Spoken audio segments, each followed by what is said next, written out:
Hallo Leute, ich heiße Makfira und ich bin Studentin im 6. Semester. In diesem Video erkläre ich Toraja Schnitzerei. Los geht's! Erste, Pak Talinga Schnitzerei.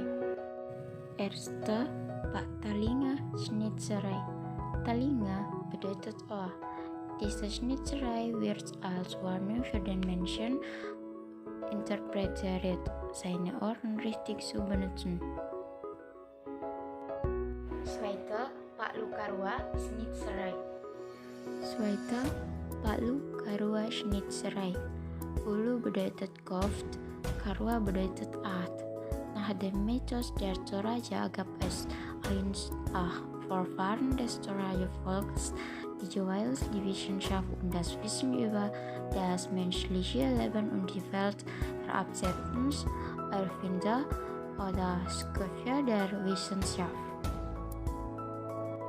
Dritte, Pak Salabi biasa Schnitzerei. Dritte, Pak Salabi biasa Schnitzerei. Diese Schnitzerei hat die Form eines Hauses aus Bambus. Dies wird als Symbol des Vorsicht vor allen möglichen Bedrohungen interpretiert. Vierte, Pak Barre Allo Schnitzerei. Vierte, Pak Barre Allo Schnitzerei. Barre bedeutet Sonnenaufgang oder Runde, Allo bedeutet Sonne. Diese Schnitzerei ähnelt einem Kreis der Sonne. Diese Art der Schnitzerei findet sich auf der Vorder- und Rückseite des traditionellen Toraja-Hauses, auf dem oberen Brett in Form eines Dreiecks oder Paralonga. Normalerweise über der Schnitzerei Pak Barre Allo platziert Schnitzerei Pak Manu Londong. Fünfte, Pak Kadang Pau Schnitzerei. Fünfte, Pak Kadang Pau Schnitzerei. Der Name dieser Schnitzerei bedeutet Mangohaken, daher ist diese Schnitzerei wie Eikenstockhaken geformt, der zum Verfügen von Mangos verwendet wird. Diese Schnitzerei bedeutet, dass die Assoziation von Eigentum mit dem Haus auf ähnliche Weise erfolgen muss und die Zusammenarbeit in familiärem Umfeld erfordert oder Gemeinschaft. Sechste, Pak Kolong Buku Schnitzerei. Der Begriff Schnitzerei bedeutet der Hals einer gefleckten Taube. Diese Schnitzerei ähnelt dem Hals einer gefleckten Taube und symbolisiert Ehrlichkeit. Siebte, Pak Kapu Baka Schnitzerei. Pak Kapu Baka, eine Schnitzerei, die den Schlussfolgerungen des Baka Buah Baka Covers in der Toraja-Sprache enthält, die ein Ort war, an dem Schätze für alle Menschen aufbewahrt wurden, bevor es Truhen, Schränke oder Koffer gab. Die Knoten dieses Seils sind wirklich ordentlich, sodass die Enden der Knoten des Seils nicht sichtbar sind, und wenn sich der Knoten geändert hat, bedeutet dies, dass jemand etwas aus dem Korb genommen hat. Achte, Pak Manu Londong Schnitzerei. Manu bedeutet Hund, Londong bedeutet männlich. Pak Manu Londong ist eine Schnitzerei in Form eines Hahns, die normalerweise auf der Vorder- und Rückseite des traditionellen Toraja-Hauses auf einer dreieckigen Spitze zu finden ist. Normalerweise wird diese Hahn-Schnitzerei auf die Schnitzerei Pak Barre Allo gelegt. Diese Schnitzerei symbolisiert weise Führung, vertrauenswürdig, weil sie klug ist. Verständnis und Intuition sind richtig und sagen immer die richtigen Worte. Neunte, Pak Daun Paria Schnitzerei. Paria, bitterer Kürbis. Wir wissen, dass dieser bittere Kürbis eine bittere Pflanze ist. Sowohl Früchte als auch Blätter können als Gemüse und Medikamente wie Hustenmittel oder Malaria verwendet werden. Die Bedeutung dieser Graphe ist Manchmal ist etwas Bitteres eine Medizin, die heilen kann, wie eine Rücke oder Ratschlag oder der Askepti werden muss, auch wenn Vetus aber Gutes bringt. Center Pak Polo Songkang Schnitzerei. Diese Art der Schnitzerei hat die Form eines Rechtecks, das in kleine Dreiecke unterteilt ist. Diese Form ist eine Darstellung von Bambus, der üblicherweise zum Melken verwendet wird. Von den Toraja wird die Schnitzerei als Symbol für die Größe und Fähigkeit des Toraja Adels interpretiert. 11. Pak Tangko Patung Schnitzerei. Dieser Begriff bedeutet Bambusnägel ähnelt, die üblicherweise zum Befestigen von Baumasten verwendet werden. Diese Schnitzerei symbolisiert die Größe des Toraja Adels und ein Symbol solider Einheit wie Bambusnägel. 12. Pak Ulu Gayam Schnitzerei. Ulu bedeutet Kopf, Gayang bedeutet goldener Keris. Pak Ulu Gayang ist eine Schnitzerei, die einem goldenen Kriskopf oder Stil ähnelt. Es ist als Teile der goldenen Kris oder Gayang oder Gang. 13. Pak Bombo Uwai Schnitzerei. Bombo Uwai bedeutet Anggang-Anggang. Pak Bombo Uwai ist eine Schnitzerei, die einem Fassetier Anggang-Anggang ähnelt, das sie reibungslos und sehr schnell unter Wasser bewegen kann. 14. Pak Sepo Torongkong Schnitzerei. Diese Schnitzerei ähnelt der Stickerei eines Betelglases. Torongkong wird verwendet, um sie auf die ethnische Gruppe der Rongkong zu beziehen, die immer noch mit der Toraja verwandt ist. Diese Schnitzerei wird als Geist der Einheit der beiden Stämme interpretiert. 15. Pak Erong Schnitzerei. Erong ist eine Truhe zur Aufbewahrung der Gebeine der verstorbenen Toraja. Erong hat die Form eines Büffel- oder Schweinekopfes. Diese Schnitzerei wird als Hoffnung interpretiert, dass die Angstgeister das Schicksal behüten und segnen. 16. Pak Tanduk Repe Schnitzerei. Pak Tanduk Repe bedeutet Horn, das wie ein Ast herunterhängt, der sich gegen Früchte wehrt. Diese Schnitzerei, die einem Büffelhorn ähnelt, symbolisiert den Kampf des Lebens und der Mühe. 17. Pak Papan Kandaure Schnitzerei.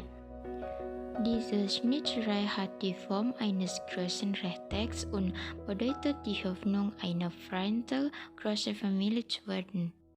18. Pak Sekong Kandaura Schnitzerei.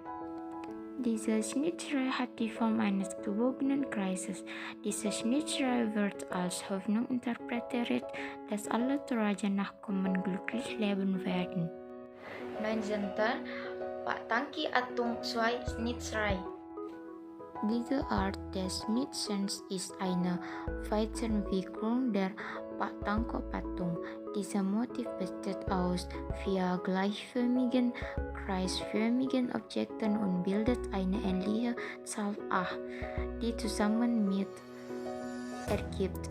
Die Zahl 7 ist eine heilige Zahl für das Volk der Toraja nach der Philosophie von Aluk-Sakbu Pituratu Pitumpulo Pitu. Diese Schnitzerei ist ein Symbol für Zusammengehörigkeit und Familie Toraja. 20. Pak Mani Schnitzerei. Diese Schnitzerei hat die Form von Verlan, eine traditionelle Toraja-Dekoration. Diese Schnitzerei wird als Hoffnung interpretiert, dass die Toraja-Kinder, Enkelkinder immer in Harmonie leben werden. 21. Pak Doti Langi Schnitzerei. Doti bedeutet Wissenschaft schwarz, Langi bedeutet Himmel. Diese Schnitzerei hat die Form eines Kreuzes, das einander gereiht ist, und in der Mitte befindet sich eine Art Stern, der wie ein Stern am Himmel leuchtet. Die Bedeutung dieser Gravur ist hohe Intelligenz oder Leistung, Weisheit und Ruhe. Hat auch hohe Ideale, weit vorauszudenken, kann man Edelfrauen bedeuten, eine hohe Kaste haben. 22. Pak Tedong Schnitzerei. Diese Schnitzerei wird normalerweise auf der oberen großen Tafel oder Indopara und an den Wänden, die den Körper des Hauses tragen, dargestellt. Für die Toraja ist das Büffel das Tier mit dem höchsten Wert und Status. Dafür wird der Büffel als Tanda oder Maß aller Vermögenswerte verwendet. 23. Pak Sekung Anak Schnitzerei. Dieser Begriff bedeutet die Krümmung des Babys, während es sich noch im Mutterleib befindet. Diese Schnitzerei wird als Symbol für Ehrlichkeit und Offenheit interpretiert. 24. Pak Bulu Londong Schnitzerei.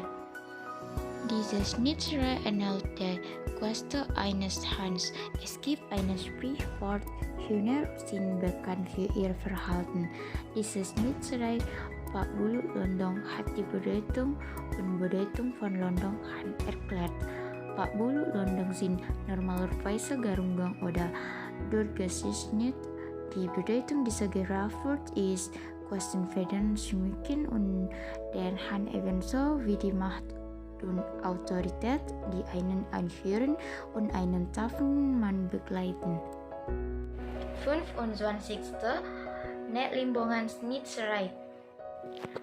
Nek Limbongan Schnitzerei sind Schnitzereien, von denen die Toraja glauben, dass dieser Name von Namen ihres Vorfahren, nämlich Limbongan, stammt, der schätzungsweise vor 3000 Jahren gelebt hat, während Ne sie bedeutet.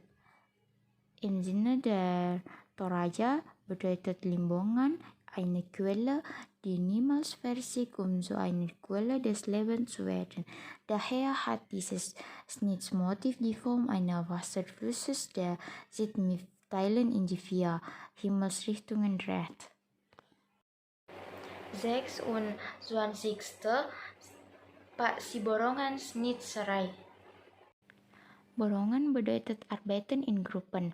Diese Tradition manifestiert sich in Form von Schnitzerei in den Häusern der Toraja. Diese Schnitzerei ist wie blühende Blumen geformt.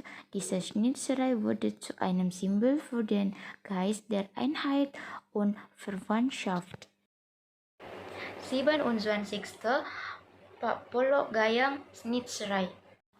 Polo bedeutet Schwanz, Farn Gayang. Goldener Dolch bedeutet. Diese Schnitzerei, die einem Schwanz ähnelt, um die goldenen Kreis der Toraja Adligen zu schmücken, symbolisiert Größe, Frieden und Leichtigkeit des Glücks. 28. Pak Doti Siluang Schnitzerei. Diese Schnitzerei ist ein kleines und großes Viereck, das in der Mitte ein Kreuz hat. Diese Schnitzerei ist häufig in traditionellen Toraja-Häusern oder auf der Verpackung von Leichen für Frauen zu finden. Die Bedeutung dieser Schnitzerei als Symbol der Klugheit, wenn man von Frauen hört. 29. Pak Reupo Sangbua Schnitzerei. Der gesichtete Sangbua als Darstellung der Neuftalten Tasbewegung. Diese Form der Schnitzerei findet man häufig an den Wänden von Pak Reupo Sangbua. Diese Schnitzerei hat die Form einer krummen Linie der traditionellen Schöne und wird als Geist der Zusammengehörigkeit und gegenseitigen Zusammenarbeit interpretiert. 30. Pak Boko Komba Kalua Schnitzerei. Diese Schnitzerei ähnelt der Dekoration auf goldenen Armbändern und Perlen, die bei traditionellen Zeremonien verwendet werden.